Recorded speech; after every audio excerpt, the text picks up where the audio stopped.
Francosphère. Dominique Rodrer. Bonjour et bienvenue dans cette nouvelle francosphère qui traverse la Manche, destination Overground, en ne prenant pas le TGV mais le TGU, avec le groupe Transglobal Underground, pionnier du métissage musical qui mélange des sonorités arabes, asiatiques, africaines et européennes, une fusion personnifiée par la voix du TGU, l'anglo-égyptienne née à Bruxelles, Natacha Atlas, invitée de cette émission. Le goût de l'enfance d'Anne Bonneau aura une saveur napolitaine, Véronique, la mauricienne, est amatrice de tutus, de berceuses et de biscuits à la confiture badigeonnée de sucre rose. Dans Qu'est-ce que je peux faire, Patrice et Lydie Kozak nous emmènent au théâtre voir Mon ange, d'après l'histoire vraie d'une étudiante kurde entrée en résistance contre Daesh. Enfin, le Speak French de Jean-Marie Chazot nous rappellera ce que la chanson française doit à l'Égypte. Francophonie ? Qu'est-ce que ça dit ? Francophone ? Qu'est-ce que ça donne ? Bonjour, Natacha Atlas. Bonjour. Alors vous avez dit que seuls le hindi et le ourdou, deux des principales langues indiennes, avaient autant de capacité d'exprimer les émotions que la langue arabe. Pour vous, qu'est-ce que le français exprime le mieux et qu'est-ce qu'il exprime le moins bien éventuellement ?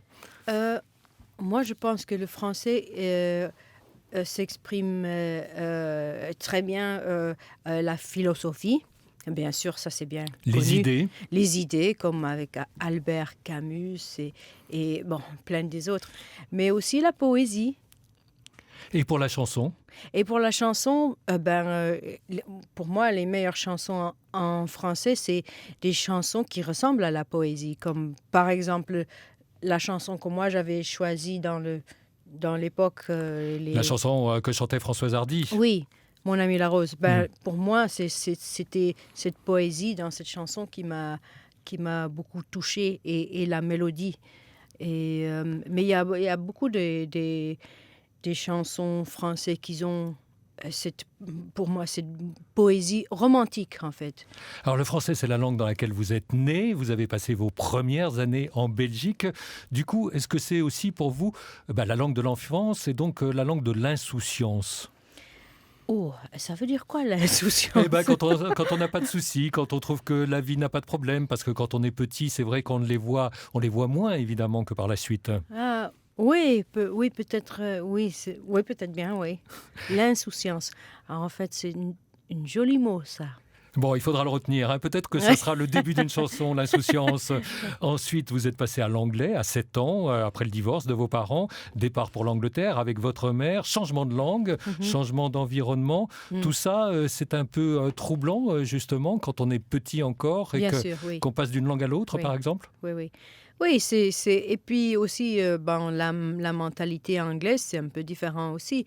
Moi, dans mon enfance, bien sûr, il y avait aussi l'influence Moyen-Orient aussi. Alors, et puis la coupure de contact avec la famille côté de mon père, parce que c'était loin, ils étaient loin, votre père était égyptien. Oui, voilà. Et puis,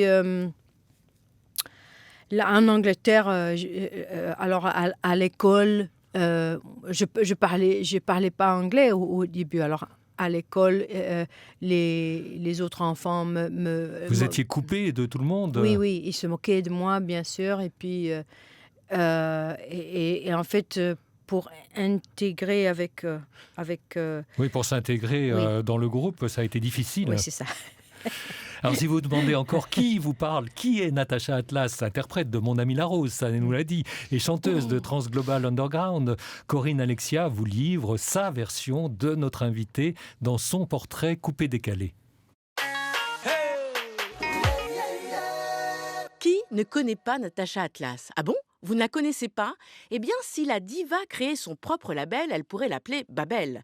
Car l'anglo-égyptienne, née à Bruxelles, la capitale européenne, a chanté dans toutes les langues. De l'arabe au français, de l'espagnol à l'anglais, elle a pratiqué tous les genres musicaux, du mélisme au jazz en passant par l'électro. Son éclectisme lui a valu tous les surnoms, de la rose pop du Caire à Lady Jazz en passant par la crooneuse des sables. Mais son vrai prénom, Natacha, renvoie au mot naissance et son nom, Atlas, au titan qui portait le ciel sur ses épaules. Atlas, c'est aussi le livre qui permet de connaître toutes les régions du monde. Alors, si vous ne connaissez pas Natacha Atlas, c'est que vous n'êtes pas vraiment venu au monde. Natacha Atlas, c'est votre vrai nom ? Oui. Avec un nom pareil, un nom de star, la moitié du chemin était déjà parcouru. Vous aspiriez depuis toute petite à la célébrité ? En fait, moi, j'ai toujours voulu être artiste, d'exprimer dans une façon artistique. Mais quand j'étais aux 5 ans, 6 ans, jusqu'à l'âge de 8 ans, je voulais être artiste, peintre. Et puis après, danseuse. Ouais, voilà. Et vous avez été danseuse du ventre d'ailleurs, Oui, ai-je oui. vu à Bruxelles. Ouais. Et alors, comment ça se passait, vous savez, dans cette époque où on parle beaucoup des problèmes hommes-femmes, quand on est danseuse du ventre, est-ce qu'on n'est pas confronté à ça quand même en direct ? Est-ce que vous Oui, n'étiez oui. pas attendue à la sortie ? Oui, en fait, c'est vrai qu'il y avait des moments où c'était dur. Et moi, je me souviens que quand je faisais ça comme métier, j'étais plus à l'aise quand on était 2 ou 3. Parfois, j'avais une cousine où on voyageait. Il ne fallait pas être seul. Oui, voilà, c'était mieux à 2. Et puis, il y avait un boîte où on était 2 ou 3 parce que on travaillait jusqu'à 4 heures du matin. Alors, on passait à des heures De l'un différentes. à l'autre, oui. Oui. Et où est-ce que vous êtes le plus connu ? En Égypte, en France, en Belgique, au Royaume-Uni, en Turquie ? Je sais pas parce que je sais que j'ai des fans un peu partout et ça c'est vraiment très agréable d'avoir des messages de partout en fait. Mais je crois que en fait je suis meilleure connue ici en France. Grâce à Mon ami la Rose notamment, et Oui. puis il y avait donc cette autre chanson aussi interprétée par Françoise Hardy, La nuit est sur la ville. Ça ne vous a pas donné envie d'être plus présente dans la langue française ? En fait, le dernier album que j'avais fait avec Ibrahim Malouf, Myriad Road, en fait, moi j'avais demandé si on va faire une chanson en français, et lui il a dit non. Il n'a pas voulu. Bah Il n'a alors. pas voulu. Et Il vous a dit que avez- c'était pas important. Et donc vous avez obéi alors à Ibrahim Malouf. Non. Les chansons elles étaient très bien comme ils étaient, et puis lui il avait dit que c'était pas c'était en fait l'émotion qu'on met dans les chansons qui est plus importante. Ça veut pas dire que ça doit être en français, en anglais ou en arabe, c'est juste vraiment le feeling qu'on donne.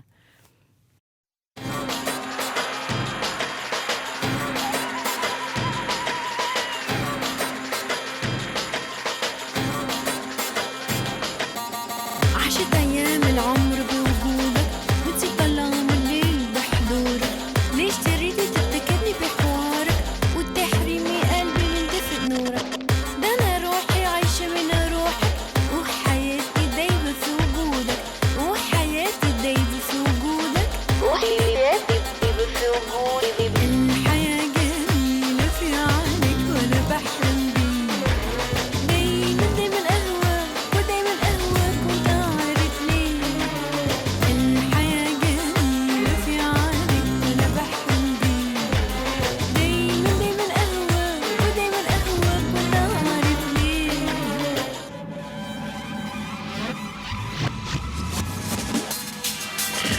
الحياة جميلة في عينك يا في عينك أنا بحلم بيك. ظلم الليلة بروحك يا بروحك يا بجودك. الحياة جميلة في عينك. Un extrait d'Amulette reprise, je le prononce à la française, dans la compilation des 25 ans de Trans Global Underground. C'est vous que l'on a entendu, Natacha Atlas. Alors je vais vous lire le début du communiqué de presse à propos de TGU. Ça dit « Il y a peu de groupes au Royaume-Uni avec une influence aussi forte, aussi complexe et aussi mystérieusement légendaire. » Alors qu'est-ce que ça a de si mystérieusement légendaire, le TGU ? Ça c'est... c'est vraiment juste d'entendre ça, c'est funny. Mais C'est en drôle fait, donc. oui. Au début, quand on avait commencé, c'était vraiment quelque chose de nouveau là-bas. Et nous, on était comme un collectif qui s'est rassemblé à cette compagnie de disques, Nation Records, qui était aussi un truc nouveau parce que leur but, c'était de rassembler des gens ensemble qui pourraient exprimer leur communauté, leur culture et de faire de la musique qui s'exprime cette dualité, mais dans un contexte moderne, comme un de Transglobal Underground, les membres originaux. Un, c'était Inde Mataru, qui était un Sikh. Un Sikh indien, donc. Un Sikh indien qui venait au début de Kenya, et puis Punjab, et puis ah oui, il a beaucoup voyagé. Il est passé par le Kenya, le Punjab, oui. donc avant d'arriver en Angleterre. Oui. Juste un mot sur la chanson Amulette. Bon, ça veut dire la même chose en anglais et en français. Hein. Un gris-gris, un porte-bonheur. Vous êtes superstitieuse, vous, Natacha Atlas? C'est-à-dire, parfois, oui. J'essaye de ne pas être parce que parfois, ça n'a pas de sens. Mais il y a des moments où c'est vrai que je me demande des questions. Mais quand on est artiste, justement, et qu'on est soumise comme ça à une pression très forte, on a besoin de se rassurer avec des rituels, je ne sais pas, par exemple, avant de monter sur scène, est-ce que vous avez toujours les mêmes gestes, les mêmes habitudes, le temps qui précède? Est-ce qu'il y a des choses qui peuvent vous tranquilliser l'esprit? Moi, je trouve que la meilleure chose, c'est de faire d'être tranquille, quiet, et de faire des exercices de breathing exercises. De souffle, de respiration. Oui. Particulier yoga breathing exercises. Donc, vous êtes très adepte du yoga, alors? Non, mais le breathing exercises, oui, mais le yoga complète, c'est-à-dire tous les exercices, non. Mais yoga breathing, ça, j'ai pratiqué. Ça vous calme. Oui. Francosphère, Dominique Rodrey. Nous sommes en compagnie de Natacha Atlas pour la tournée de concerts et la sortie de la compilation des 25 ans de Transglobal Underground, dont elle est la voix féminine. Avant d'y revenir, cap sur l'île Maurice, grâce à Anne Bonneau, avec le goût de l'enfance de Véronique. Le gâteau napolitain. C'est 2 biscuits collés entre, tu as de la confiture, et puis nappés de sucre rose. C'est tout fondant et c'est délicieux. C'est très rose. Bon, le plus pâle est mieux peut-être pour la santé, même si le sucre n'est pas conseillé de nos jours. Mais bon, c'est le goût de l'enfance. Bonjour, mademoiselle. À côté de l'église de Sacré-Cœur, nous avions une petite pâtisserie qui s'appelle Golden, qui existe d'ailleurs encore, le Golden. Et là, on a acheté nos petits gâteaux, les napolitaines, comme je disais. Le péronnité. Facile gagner. Pour amener la case. On l'a acheté, tu peux l'acheter, certains le font. Mais moi, petite, je n'étais pas très grande pâtissière. D'ailleurs, je ne le suis pas encore toujours. Parce que quand je vois la quantité de sucre qu'on met dans les gâteaux, ça me fait un peu peur. Alors, je préfère acheter. Tu gagnes l'école, et c'est souvent de ses enfants. C'était surtout après l'école, donc c'est probablement, je dirais, le goûter. Oh, wow, the intensity of the smell, guys. This is green tea with petals, rose petals. How romantic. C'est le 5 o'clock tea. J'adore prendre mon thé et le petit gâteau de l'après-midi. À l'époque, il y avait beaucoup de musique classique qui se jouait à la radio. Et dès que je finissais l'école, j'enfilais les petits chaussons et mon tutu. Et devant un grand miroir, le l'armoire de ma maman, je me mettais à danser. Donc, les saveurs, c'est le sucré, la musique de Tchaïkovski, ou bien la berceuse de chez nous. Mo passé la rivière Tanier. Mo passé la rivière Tanier, mo zanan bien grand-maman. On n'a pas d'heure pour manger du sucre. Enfin, d'ailleurs, chez moi, il n'y a pas d'heure.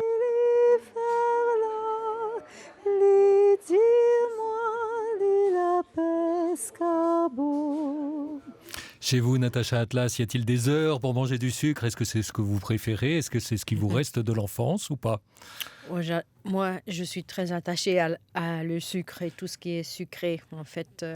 Les pâtisseries orientales, par exemple? Oui, j'adore ça. Et les pâtisseries françaises sont très, très bons aussi. Meilleures que les pâtisseries anglaises, hein, quand même, on peut le dire, Oui, peut-être? oui, c'est sûr.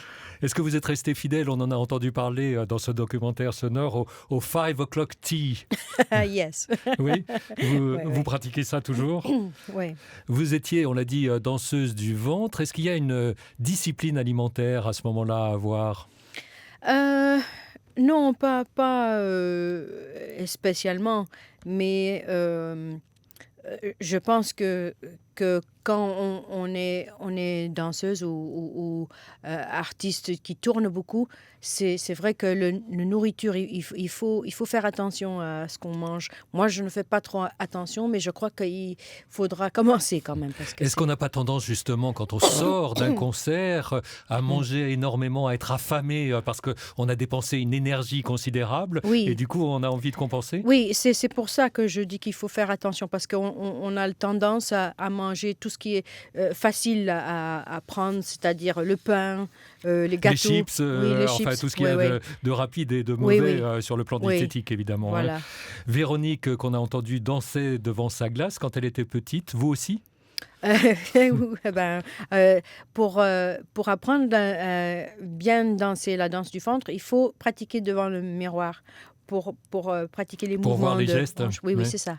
Et alors, quand vous étiez petite toujours, quelles étaient vos idoles? Ce qui m'y fait penser, c'est que vous avez grandi à Scarbeck, vous êtes né à Scarbeck, je crois, et vous êtes passé par Molenbeek. Est-ce qu'un certain Johnny Hallyday, dont le père était natif de Scarbeck, c'est quelqu'un que vous connaissiez ou pas? Non, mais ma mère, elle aimait beaucoup Jacques Brel. C'était un de ses idoles, en fait. Et bien sûr, moi, j'ai écouté Jacques Brel par ma mère. Et vous pourriez interpréter du Jacques Brel? J'ai déjà fait sur un album, j'ai fait une chanson. J'ai oublié Ça ne lequel. vous revient pas? C'est pas Ne me quitte pas qui Oui, est oui, une... oui, voilà, c'est ça. c'est une des chansons C'est bien ça, reprises oui. de Jacques Brel. Oui. Et aussi, cette chanson, Mon ami la rose, c'est ma mère qui me l'a introduit. D'accord, donc finalement, il vous a beaucoup influencé. Oui. رجع لشفايف البسمة رجع في عيوني اللمة ورجع في قلبي الفرحة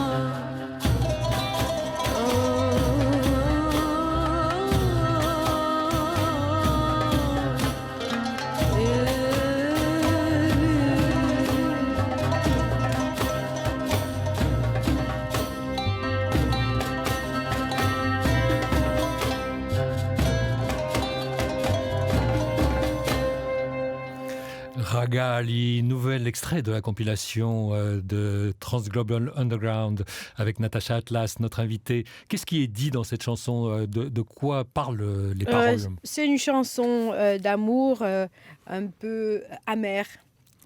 Regarde, c'est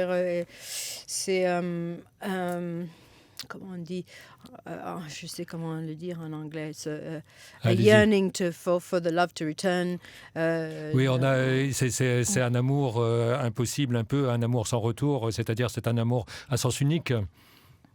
Oui, ça. Les paroles en arabe, c'est vous qui les écrivez? Oui.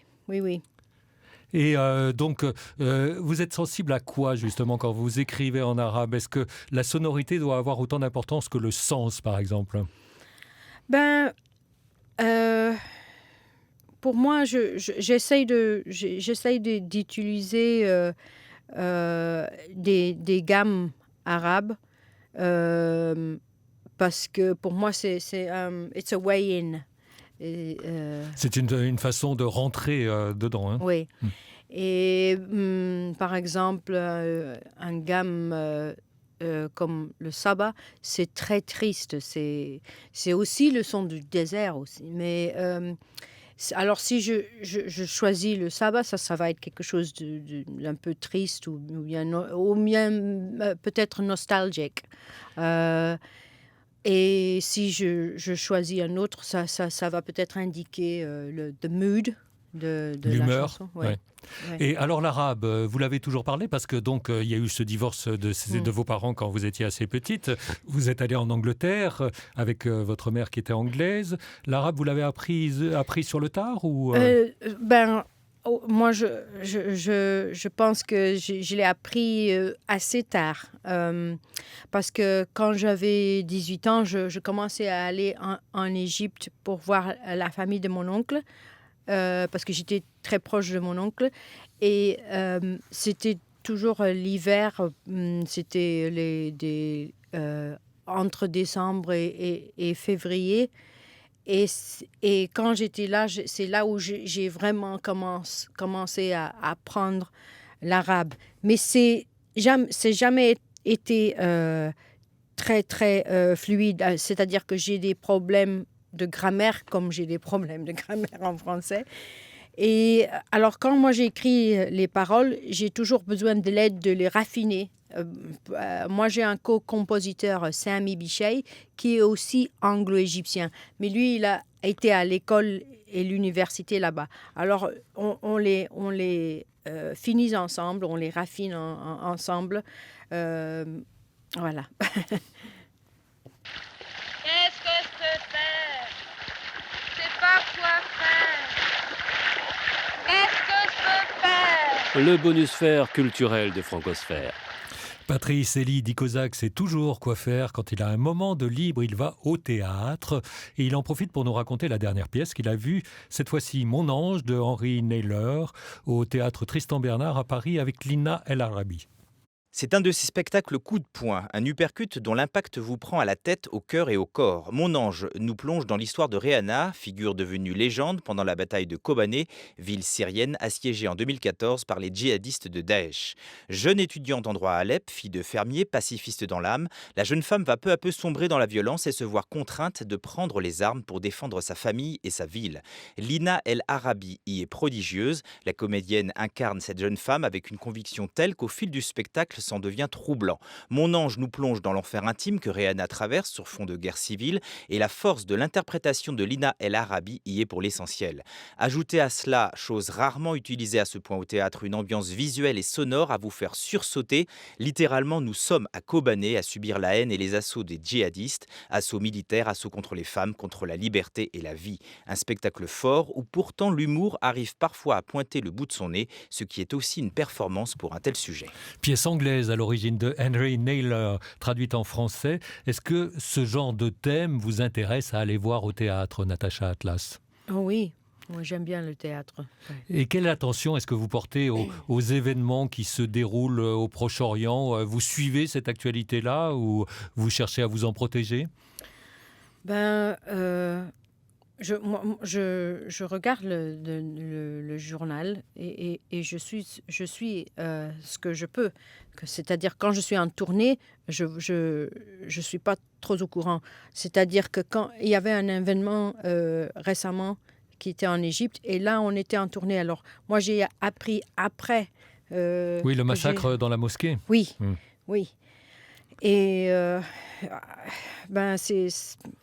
c'est vrai qu'on a beaucoup de problèmes pour l'instant dans le monde entier. Et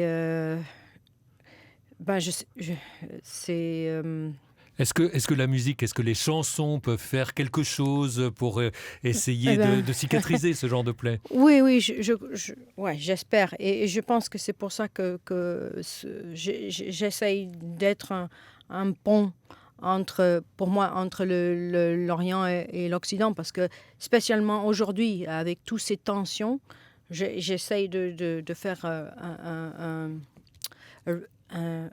union. Oui, d'essayer effectivement de réunir et de rassembler les deux. J'ai lu dans une interview de vous que vous disiez que les Occidentaux ne comprennent rien aux Arabes. Est-ce que les Arabes comprennent mieux les Occidentaux? Oh, j'ai dit ça? C'est en tout cas, vous savez, Internet, il faut se méfier parce que tout ce qu'on dit reste.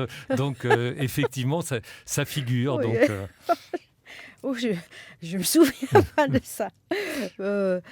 Qu'est-ce que vous disiez là? Alors, Pardon. les Occidentaux ne comprennent rien aux Arabes. C'est ça que vous avez dit. Donc la question inverse, c'est est-ce que les Arabes comprennent quelque chose aux Occidentaux? Mieux en tout cas. Ça c'est un generalization.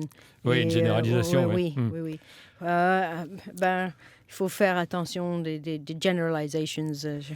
Donc vous ne le confirmez pas, vous retirez ce propos-là. Vous avez été ambassadrice de bonne volonté des Nations Unies pour la conférence contre le racisme. Vous y avez été exposée personnellement, Natacha Atlas? Oui. C'est même récemment, parfois on a des choses sur Facebook, des retours. J'ai eu récemment un qui était vraiment très raciste, mais je crois que c'était un Américain qui je ne sais pas comment il s'est lancé dans la conversation sur Facebook, mais il m'a accusé d'être d'un extrémiste arabe, extrémiste, avec des idées extrémistes, alors que ce n'est pas vrai. Mais je crois qu'il avait vraiment des problèmes. Et on arrive à rester serein par rapport à ce genre d'attaque? C'est troublant parfois. Et en fait, il y avait un artiste avec qui je suis très amie qui l'a bloqué. Un artiste en Angleterre qui est aussi métissé. Et lui, il l'avait bloqué. Et puis il avait dit, il faut que tu le bloques parce qu'il ne faut pas rentrer dans ce conversation parce que ça peut... Ça peut vous atteindre. Oui, voilà. Ouais. Dernière séquence de l'émission, on termine comme d'habitude avec le Speak French de Jean-Marie Chazot qui emprunte la piste de la vieille francophilie égyptienne appliquée parfois à la chanson française. On connaît l'ultime tube de Claude François vantant les sirènes du port d'Alexandrie qui chantent encore la même mélodie. On connaît moins son premier 45 tours, un four, en 62. Cette année-là, en français et en arabe, c'était le Nabout Twist.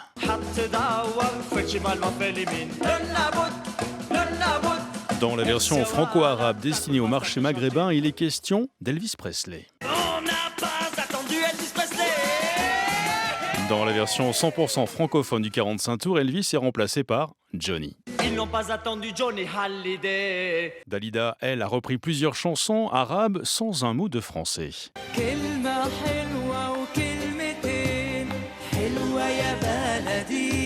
Elle a même joué en égyptien au cinéma dans le 6e jour de Youssef Chahine, le plus francophone et francophile des cinéastes des bords du Nil.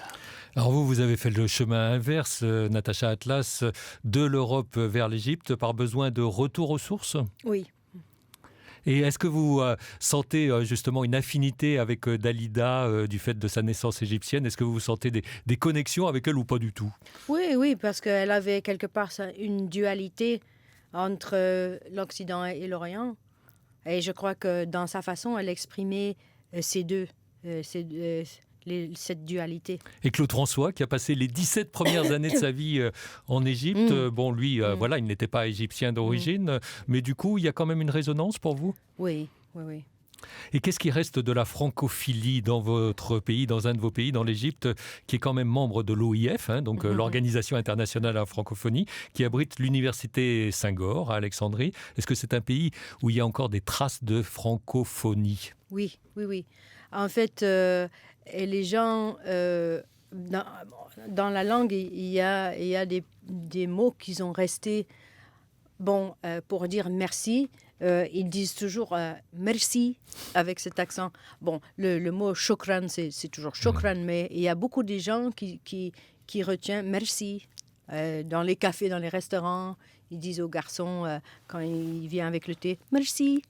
Eh bien, il ne me reste plus qu'à vous dire merci, Natacha Atlas, merci. Et de rappeler la parution du CD The Story of the Transglobal Underground. Merci à Corinne Alexia, Anne Bonneau, Patrice Elidi-Kozak, Jean-Marie Chazot, Sandrine Weber et Gilles Masaniello.